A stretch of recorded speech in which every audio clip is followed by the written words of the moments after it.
Can drug resistance cause STI treatment failure? Imagine finishing a course of medication and still feeling sick or testing positive for an infection. That can be frustrating, but it's often linked to something called drug resistance.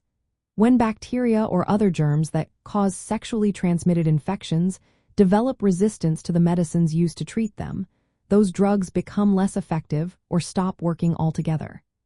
This means the infection can stick around even after treatment. Drug resistance is especially a concern with bacterial STIs like gonorrhea. The bacteria that cause gonorrhea, called Neisseria gonorrhea, have become resistant to many antibiotics over time. They have developed resistance to penicillins, tetracyclines, fluoroquinolones like ciprofloxacin, and even some macrolides such as azithromycin. Currently, the last effective class of antibiotics for gonorrhea are cephalosporins, but resistance has been reported there too.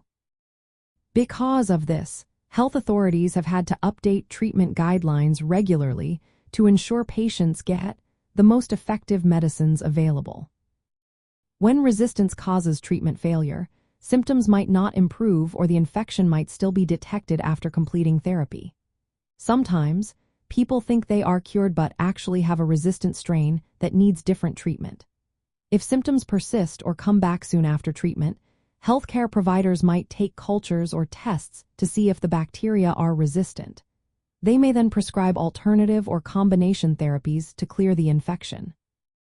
Resistance develops mainly because of how antibiotics are used. Taking antibiotics improperly, such as not finishing the full course or using them when they are not needed, can encourage bacteria to adapt.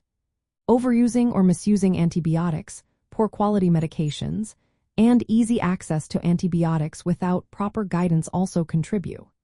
Genetic mutations in bacteria help them survive exposure to drugs, making them resistant. Other STIs like Mycoplasma genitalium and Trichomonas vaginalis are also showing signs of resistance to standard treatments.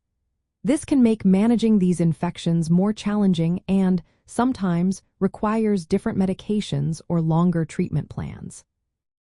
In summary, drug resistance is a real and significant cause of treatment failure in STIs, especially bacterial ones like gonorrhea.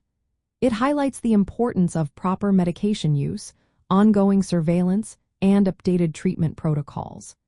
If symptoms continue after treatment, it's essential to see a healthcare professional for testing and tailored care.